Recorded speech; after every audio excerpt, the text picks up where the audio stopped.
pangusay. Tapos kaklaks ing Jatuh po ras makikuling salubay kinayang masih. Ugolan ing angkot kucunong sebab. Bapan Allah ing pas. Yai Wijaya paling dua kilo sopitakon orang ing sanus duriatun.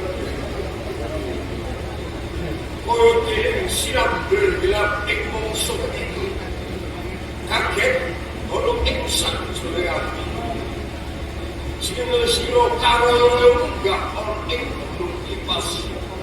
Ngadep kono ngeresani pun kakang. Apa to pancen silo. Amun kuwi kamu segala pun kakak, apa to pancen ono wigati. Tumrah dari pun kakak.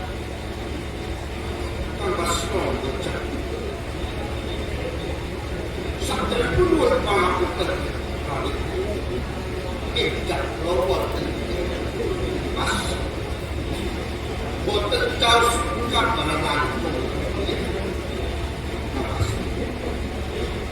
Sopisan lo berjatuhi datang kali dengan pun penjelasan pergi akhir sangat kapal pun perkarakan dan berjadian jadi jendui rosok kaki benar syukur dia tukar pokoknya namun berjudul sabya itu datang penjelasan sabya terjun sabya itu apa?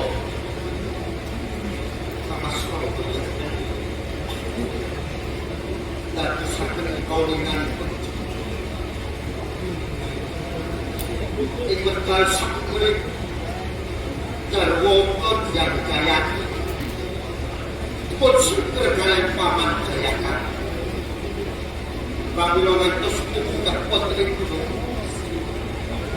pun datang penjenengan tetap mundurakan terwokot dan kaya berikan aku kudu balekake garwamu Gayatri.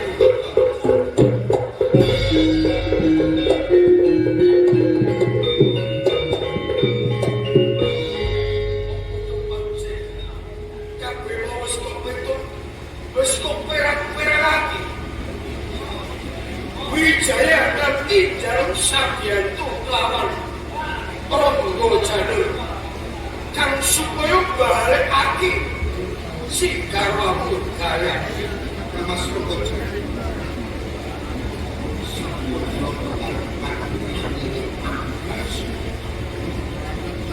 Metrolog-log terus penjenengan itu wedal sakreko sampun dados senopati wonten ing Pramila dadi penjenengan sedaya sakit kula gambaraken menawi penjenengan badhe ngunggurake garwa iku kados dening suwe badhe sedang angel dijumpoi lan sopo kandhane nek kanggone Ronggo Janur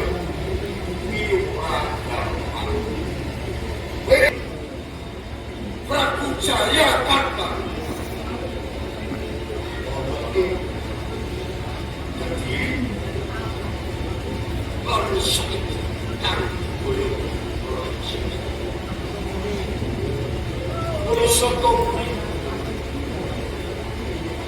bertenono yang kuat sudi sampai itu pelakui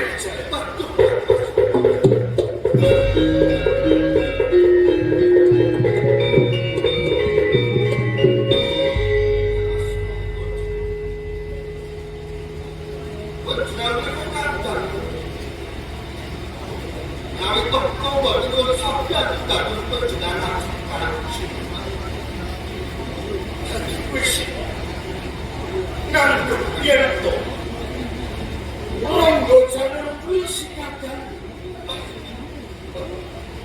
Wijaya yen ana apa saiki dadine apa sugeng putra mantu ana ing praja Singosari kowe bukti kowe mulya ana ing praja Singosari ning kowe babar pisan ora eling awan ora bocah kowe lali awan bocah ate pancen kowe kudu ngerti biyen Rangga Janer ku sapa Jaya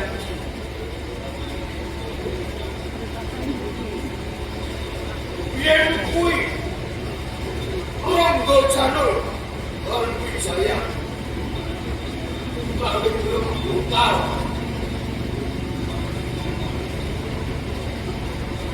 Wijaya lan Rangga Janer ngombe sak cinta mangan tunggal ajar tunggal mirip ngomong nek aku wis duwe rasa ngomong nek sejatine Romo butal kuwi bancing dewan silakan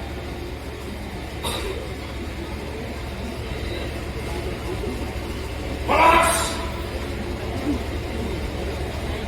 Asik lawan kuwi kelas sabu bareng apa wae sing diparengake karo Rangga itu bukan percaya ya kanin semuanya biar orang dan akimu ini Rangga Janer percaya ning bareng Wijaya wis kelakon mukti ngerti ono Rangga Janer tanpa pali merwanin sang Prabu saya katakan ora bakal katon mukti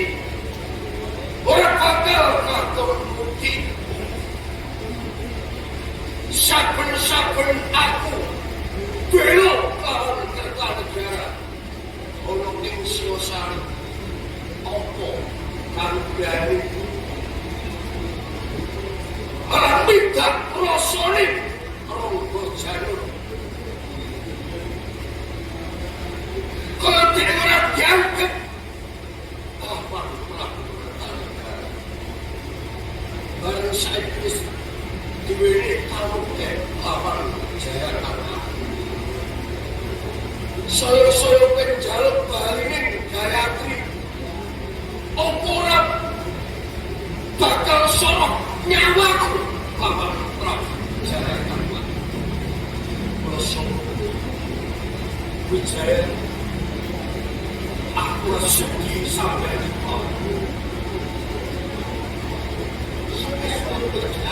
sangat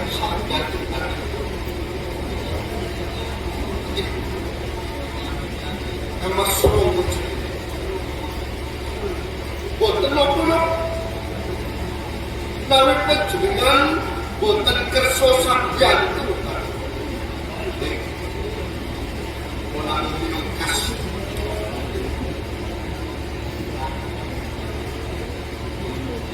tingkat pulau wonten ing gunung Kipas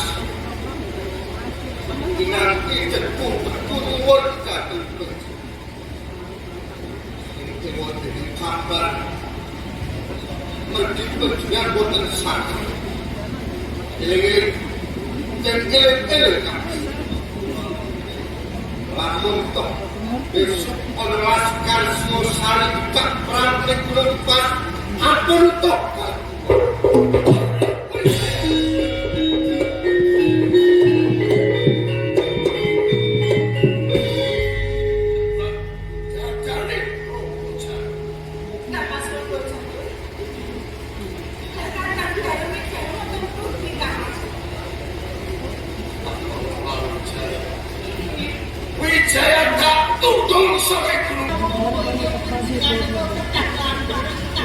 welas. Apa to pancen Wijaya welas lawan Anggojanu? Kamu kene Anggojanu lan ngemis lawan Wijaya. Nek pancen kowe yo lawan Wijaya, aku ngerti. Oke. Kowe welas lawan Wijaya. Kowe durung bisa nutupi keleng atiku nggonmu duwe rasa tresna lan Wijaya. Apa to pancen kowe bakal ngabali pangan sego akeh?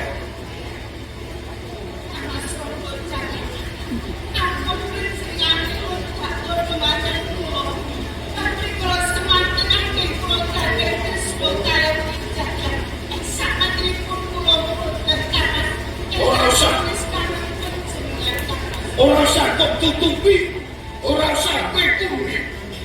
Pancen becik ngrasa kesel. Keton aku nduk karo karo. Rasa mau kiri.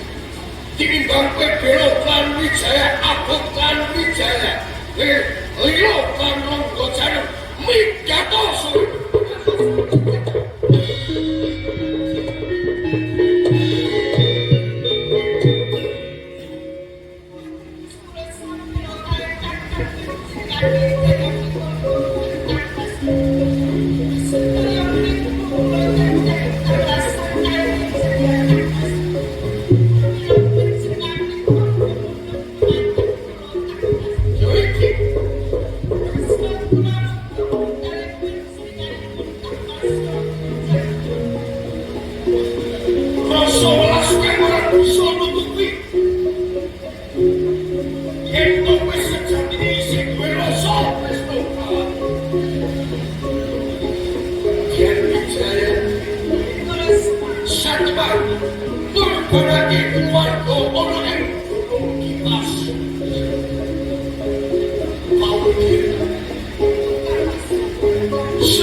Janur,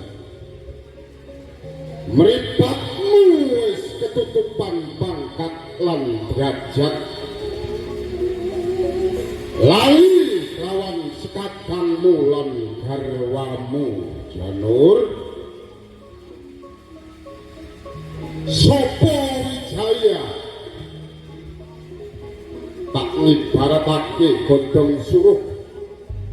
Diwolak-walik beda rupane, ningkir dikit padha rasane. Janur, kowe aja tebak-tebak dodo, tampel wentis. Yen pancen kelancuring jagat pitamaning dewa kang kinasih, ora tebas bapak bali sesami Garenggo. Musuhmu Raden Wijaya iki lawan